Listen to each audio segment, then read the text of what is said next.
Chapter 8. Your Ladyship, early the next morning, directly after 12, Miss Pole made her appearance at Miss Maddie's. Some very trifling piece of business was alleged as a reason for the call, but there was evidently something behind. At last out it came. By the way, you'll think I'm strangely ignorant, but, do you really know, I am puzzled how we ought to address Lady Glenmire. Do you say, Your Ladyship, where you would say you to a common person? I have been puzzling all morning, and are we to say my lady, instead of ma'am? Now you knew Lady Arley, will you kindly tell me the most correct way of speaking to the peerage? Poor Miss Maddie! She took off her spectacles, and she put them on again, but how Lady Arley was addressed, she could not remember. It is so long ago, she said. Dear! Dear! How stupid I am! I don't think I ever saw her more than twice. I know we used to call Sir Peter, but he came much oftener to see us than Lady Arley did. Deborah would have known in a minute. My lady, your ladyship. It sounds very strange, and as if it was not natural. I never thought of it before, but, now you have named it, I am all in a puzzle. It was very certain Miss Pole would obtain no wise decision from Miss Maddie, who got more bewildered every moment, and more perplexed as to etiquettes of address. Well, I really think, said Miss Pole, I had better just go and tell Mrs. Forrester about our little difficulty. One sometimes grows nervous, and yet one would not have Lady Glenmire think we were quite ignorant of the etiquettes of high life in Cranford. And will you just step in here, dear Miss Pole, as you come back, please, and tell me what you decide upon? Whatever you and Mrs. Forrester fix upon, will be quite right, I'm sure. Lady Arley, Sir Peter, said Miss Maddie to herself, trying to recall the old forms of words. Who is Lady Glenmire? Asked I. Oh, she's the widow of Mr. Jameson, that's Mrs. Jameson's late husband, you know, widow of his eldest brother. Mrs. Jameson was a Miss Walker, daughter of Governor Walker. Your ladyship. My dear, if they fix on that way of speaking, you must just let me practice a little on you first, for I shall feel so foolish and hot saying it the first time to Lady Glenmire. It was really a relief to Miss Maddie when Mrs. Jameson came on a very unpolite errand. I noticed that apathetic people have more quiet impertinence than others, and Mrs. Jameson came now to insinuate pretty plainly that she did not particularly wish that the Cranford ladies should call upon her sister-in-law. I can hardly say how she made this clear, for I grew very indignant and warm, while with slow deliberation she was explaining her wishes to Miss Maddie, who, a true lady herself, could hardly understand the feeling which made Mrs. Jameson wish to appear to her noble sister-in-law as if she only visited county families. Miss Maddie remained puzzled and perplexed long after I had found out the object of Mrs. Jameson's visit. When she did understand the drift of the honourable lady's call, it was pretty to see with what quiet dignity she received the intimation thus uncourteously given.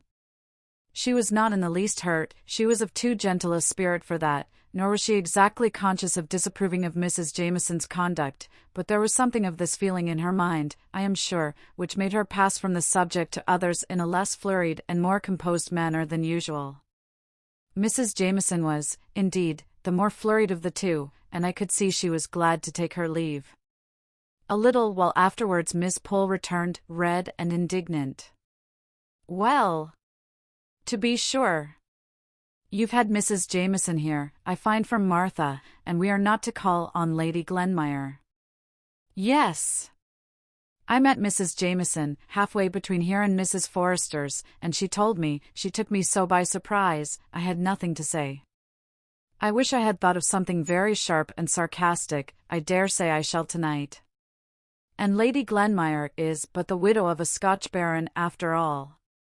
I went on to look at Mrs. Forrester's peerage, to see who this lady was, that is to be kept under a glass case, widow of a Scotch peer, never sat in the House of Lords, and as poor as Job, I dare say, and she fifth daughter of some Mr. Campbell or other.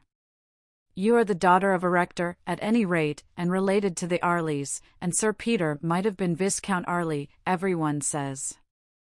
Miss Maddie tried to soothe Miss Pole, but in vain. That lady, usually so kind and good-humored, was now in a full flow of anger. "And I went and ordered a cap this morning, to be quite ready," said she at last, letting out the secret which gave sting to Mrs. Jameson's intimation. "Mrs. Jameson shall see if it is so easy to get me to make forth at a pool when she has none of her fine Scotch relations with her." In coming out of church, the first Sunday on which Lady Glenmire appeared in Cranford, we sedulously talked together, and turned our backs on Mrs. Jameson and her guest.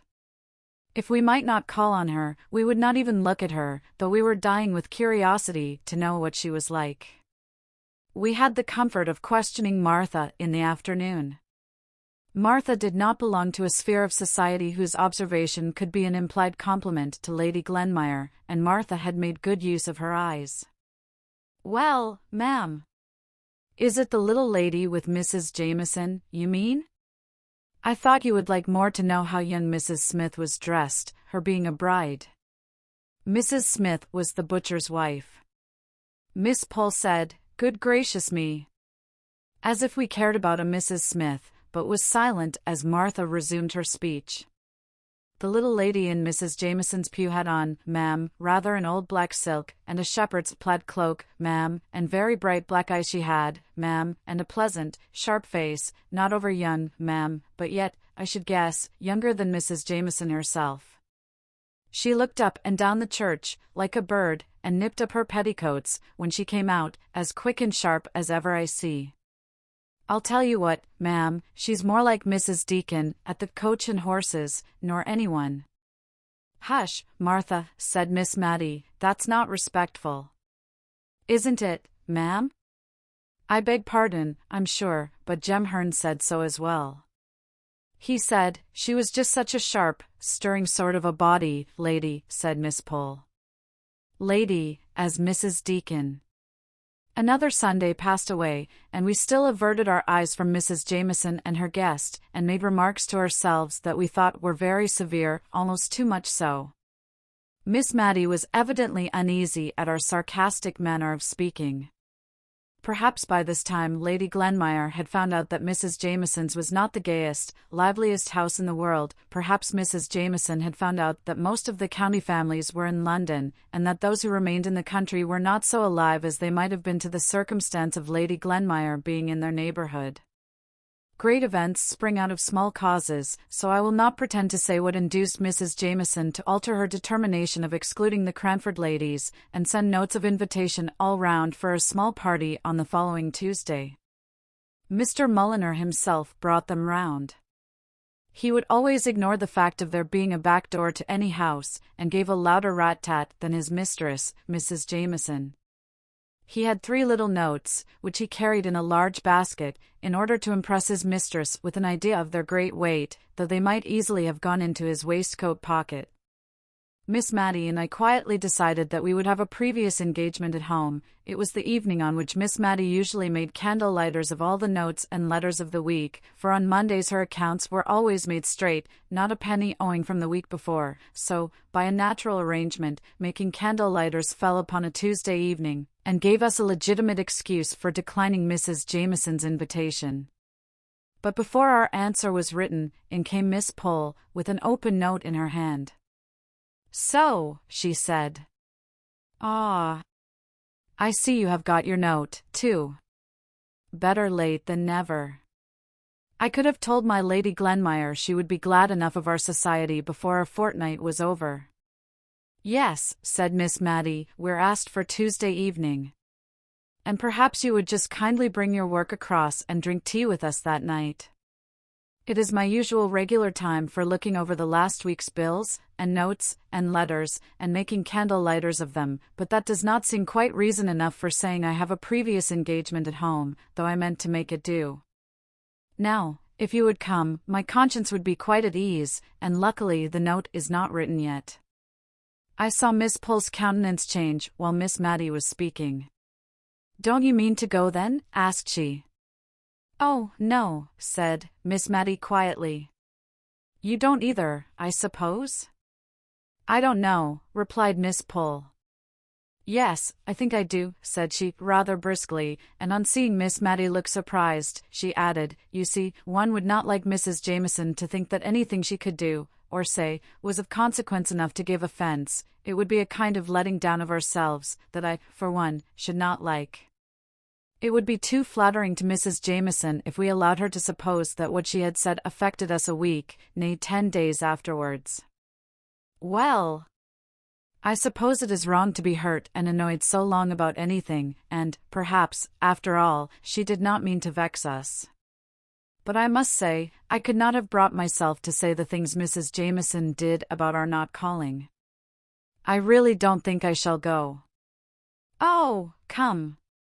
Miss Matty, you must go. You know our friend Mrs. Jameson is much more phlegmatic than most people, and does not enter into the little delicacies of feeling which you possess in so remarkable a degree. I thought you possessed them, too, that day Mrs. Jameson called to tell us not to go, said Miss Matty innocently.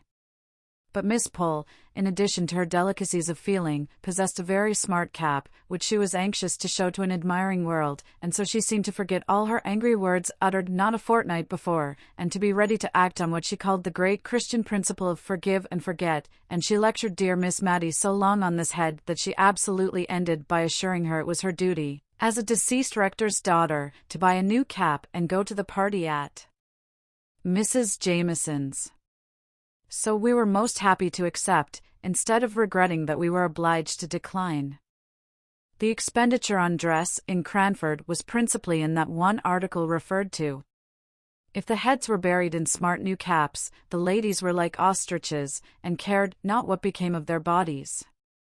Old gowns, white and venerable collars, any number of brooches, up and down and everywhere, some with dogs' eyes painted in them, some that were like small picture frames with mausoleums and weeping willows neatly executed in hair inside, some, again, with miniatures of ladies and gentlemen sweetly smiling out of a nest of stiff muslin, old brooches for a permanent ornament, and new caps to suit the fashion of the day. The ladies of Cranford always dressed with chaste elegance and propriety, as Miss Barker once prettily expressed it.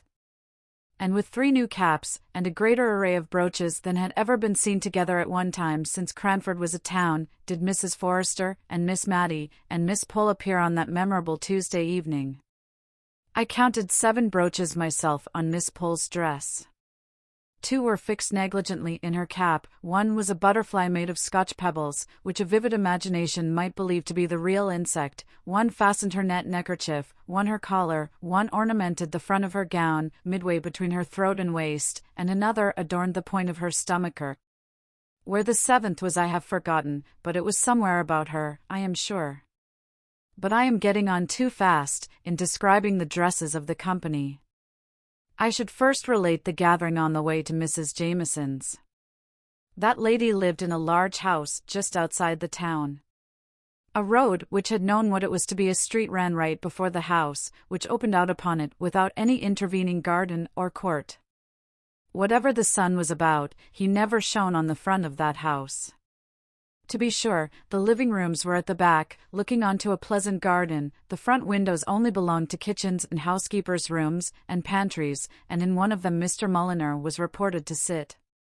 Indeed, looking askance, we often saw the back of a head covered with hair powder, which also extended itself over his coat collar down to his very waist, and this imposing back was always engaged in reading the St. James's Chronicle, opened wide, which, in some degree, accounted for the length of time the said newspaper was in reaching us equal subscribers with Mrs. Jameson, though, in right of her honourableness, she always had the reading of it first. This very Tuesday, the delay in forwarding the last number had been particularly aggravating, just when both Miss Pole and Miss Matty, the former more especially, had been wanting to see it, in order to coach up the court news ready for the evening's interview with aristocracy.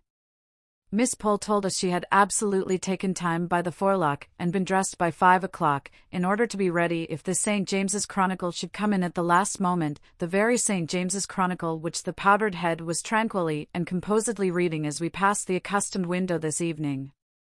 "The impudence of the man," said Miss Pole, in a low indignant whisper. "I should like to ask him whether his mistress pays her quarter share for his exclusive use." We looked at her in admiration of the courage of her thought, for Mr. Mulliner was an object of great awe to all of us.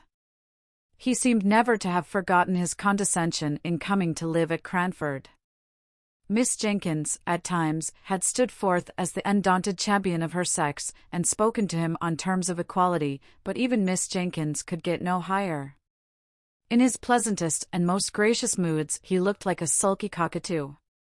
He did not speak except in gruff monosyllables. He would wait in the hall when we begged him not to wait, and then look deeply offended because we had kept him there, while, with trembling, hasty hands we prepared ourselves for appearing in company. Miss Pole ventured on a small joke as we went upstairs, intended, though addressed to us, to afford Mr. Mulliner some slight amusement. We all smiled, in order to seem as if we felt at our ease, and timidly looked for Mr. Mulliner's sympathy. Not a muscle of that wooden face had relaxed, and we were grave in an instant. Mrs. Jameson's drawing-room was cheerful, the evening sun came streaming into it, and the large square window was clustered round with flowers. The furniture was white and gold, not the later style, Louis Quatorze, I think they call it, all shells and twirls. No, Mrs. Jameson's chairs and tables had not a curve or bend about them. The chair and table legs diminished as they neared the ground, and were straight and square in all their corners. The chairs were all a row against the walls, with the exception of 4 or 5 which stood in a circle round the fire. They were railed with white bars across the back and knobbed with gold, neither the railings nor the knobs invited to ease. There was a Japan table devoted to literature, on which lay a Bible, a peerage, and a prayer book. There was another square Pembroke table dedicated to the fine arts, on which were a kaleidoscope, conversation cards, puzzle cards, tied together to an interminable length with faded pink satin ribbon, and a box painted in fond imitation of the drawings which decorate tea-chests. Carlo lay on the worsted-worked rug, and ungraciously barked at us as we entered. Mrs. Jameson stood up, giving us each a torpid smile of welcome, and looking helplessly beyond us at Mr. Mulliner, as if she hoped he would place us in chairs, for, if he did not, she never could. I suppose he thought we could find our way to the circle round the fire, which reminded me of Stonehenge, I don't know why. Lady Glenmire came to the rescue of our hostess, and, somehow or other, we found ourselves for the first time placed agreeably, and not formally, in Mrs. Jameson's house. Lady Glenmire, now we had time to look at her, proved to be a bright little woman of middle age, who had been very pretty in the days of her youth, and who was even yet very pleasant-looking. I saw Miss Pole appraising her dress in the first 5 minutes, and I take her word when she said the next day, "My dear, £10 would have purchased every stitch she had on, lace and all." It was pleasant to suspect that a peeress could be poor, and partly reconciled us to the fact that her husband had never sat in the House of Lords, which, when we first heard of it, seemed a kind of swindling us out of our prospects on false pretenses, a sort of a lord and no lord business. We were all very silent at first. We were thinking what we could talk about that should be high enough to interest my lady. There had been a rise in the price of sugar, which, as preserving time was near, was a piece of intelligence to all our housekeeping hearts, and would have been the natural topic if Lady Glenmire had not been by. But we were not sure if the peerage ate preserves, much less knew how they were made. At last, Miss Pole, who had always a great deal of courage and savoir-faire, spoke to Lady Glenmire, who on her part had seemed just as much puzzled to know how to break the silence as we were. "Has your ladyship been to court lately?" asked she, and then gave a little glance round at us, half timid and half triumphant, as much as to say, "See how judiciously I have chosen a subject befitting the rank of the stranger." "I never was there in my life," said Lady Glenmire, with a broad Scotch accent, but in a very sweet voice. And then, as if she had been too abrupt, she added, "We very seldom went to London, only twice, in fact, during all my married life, and before I was married my father had far too large a family, 5th daughter of Mr. Campbell was in all our minds, I am sure, to take us often from our home, even to Edinburgh."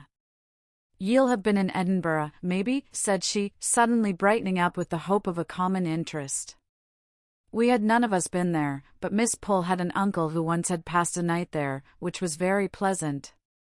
Mrs. Jameson, meanwhile, was absorbed in wonder why Mr. Mulliner did not bring the tea, and at length the wonder oozed out of her mouth.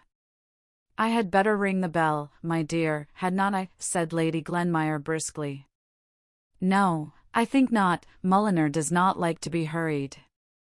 We should have liked our tea, for we dined at an earlier hour than Mrs. Jameson. I suspect Mr. Mulliner had to finish the St. James's Chronicle before he chose to trouble himself about tea. His mistress fidgeted and kept saying, 'I can't think why Mulliner does not bring tea. I can't think what he can be about.'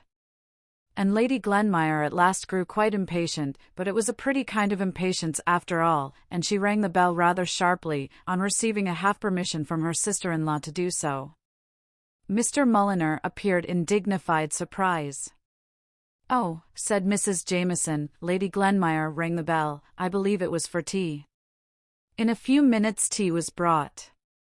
Very delicate was the china, very old the plate, very thin the bread and butter, and very small the lumps of sugar. Sugar was evidently Mrs. Jameson's favorite economy. I question if the little filigree sugar tongs, made something like scissors, could have opened themselves wide enough to take up an honest, vulgar good-sized piece, and when I tried to seize 2 little minikin pieces at once, so as not to be detected in too many returns to the sugar basin, they absolutely dropped one, with a little sharp clatter, quite in a malicious and unnatural manner. But before this happened, we had had a slight disappointment. In the little silver jug was cream, in the larger one was milk.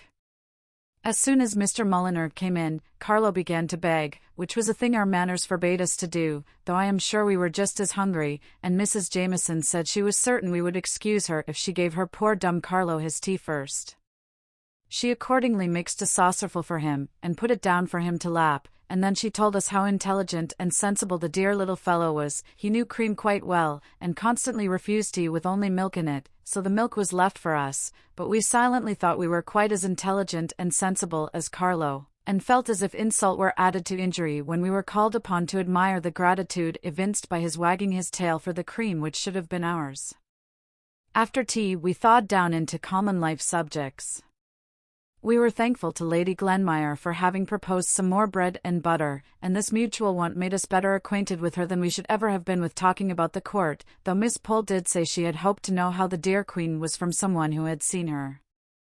The friendship begun over bread and butter extended on to cards.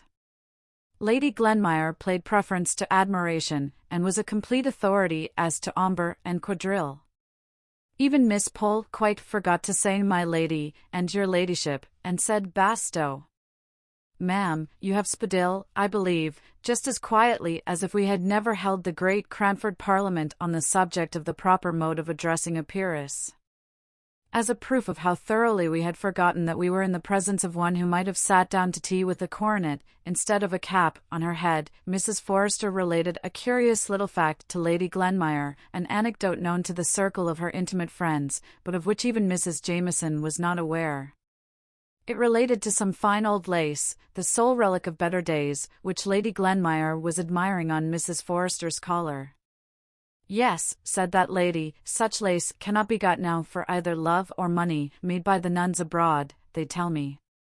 They say that they can't make it now even there. But perhaps they can, now they've passed the Catholic Emancipation Bill. I should not wonder. But, in the meantime, I treasure up my lace very much. I daren't even trust the washing of it to my maid, the little charity schoolgirl I have named before, but who sounded well as my maid. I always wash it myself. And once it had a narrow escape. Of course, your ladyship knows that such lace must never be starched or ironed. Some people wash it in sugar and water, and some in coffee, to make it the right yellow color, but I myself have a very good receipt for washing it in milk, which stiffens it enough, and gives it a very good creamy color. Well, ma'am, I had tacked it together, and the beauty of this fine lace is that, when it is wet, it goes into a very little space, and put it to soak in milk. When, unfortunately, I left the room, on my return, I found Pussy on the table, looking very like a thief, but gulping very uncomfortably, as if she was half-choked with something she wanted to swallow, and could not. And, would you believe it? At first I pitied her, and said, "Poor pussy. Poor pussy," till, all at once, I looked and saw the cup of milk empty, cleaned out. "You naughty cat," said I, and I believe I was provoked enough to give her a slap, which did no good, but only helped the lace down, just as one slaps a choking child on the back. I could have cried, I was so vexed, but I determined I would not give the lace up without a struggle for it. I hoped the lace might disagree with her, at any rate, but it would have been too much for Job, if he had seen, as I did, that cat come in, quite placid and purring, not a quarter of an hour after, and almost expecting to be stroked. "No, pussy," said I, "if you have any conscience, you ought not to expect that." And then a thought struck me, and I rang the bell for my maid, and sent her to Mr. Hoggins, with my compliments, and would he be kind enough to lend me one of his top boots for an hour? I did not think there was anything odd in the message, but Jenny said the young men in the surgery laughed as if they would be ill at my wanting a top boot. When it came, Jenny and I put pussy in, with her 4 feet straight down, so that they were fastened, and could not scratch, and we gave her a teaspoonful of currant jelly in which, your ladyship must excuse me, I had mixed some tartar emetic. I shall never forget how anxious I was for the next half hour. I took pussy to my own room, and spread a clean towel on the floor. I could have kissed her when she returned the lace to sight, very much as it had gone down. Jenny had boiling water ready, and we soaked it, and spread it on a lavender bush in the sun before I could touch it again, even to put it in milk. But now your ladyship would never guess that it had been in pussy's inside. We found out, in the course of the evening, that Lady Glenmire was going to pay Mrs. Jameson a long visit, as she had given up her apartments in Edinburgh, and had no ties to take her back there in a hurry. On the whole, we were rather glad to hear this, for she had made a pleasant impression upon us, and it was also very comfortable to find, from things which dropped out in the course of conversation, that, in addition to many other genteel qualities, she was far removed from the vulgarity of wealth. "Don't you find it very unpleasant walking?" asked Mrs. Jameson, as our respective servants were announced. It was a pretty regular question from Mrs. Jameson, who had her own carriage in the coach-house, and always went out in a sedan chair to the very shortest distances. The answers were nearly as much a matter of course. "Oh dear, no! It is so pleasant and still at night. Such a refreshment after the excitement of a party. The stars are so beautiful." This last was from Miss Matty. "Are you fond of astronomy?" Lady Glenmire asked. "Not very," replied Miss Matty, rather confused at the moment to remember which was astronomy and which was astrology, but the answer was true under either circumstance, for she read, and was slightly alarmed at Francis Moore's astrological predictions, and, as to astronomy, in a private and confidential conversation, she had told me she never could believe that the earth was moving constantly, and that she would not believe it if she could. It made her feel so tired and dizzy whenever she thought about it. In our pattens we picked our way home with extra care that night, so refined and delicate were our perceptions after drinking tea with my lady.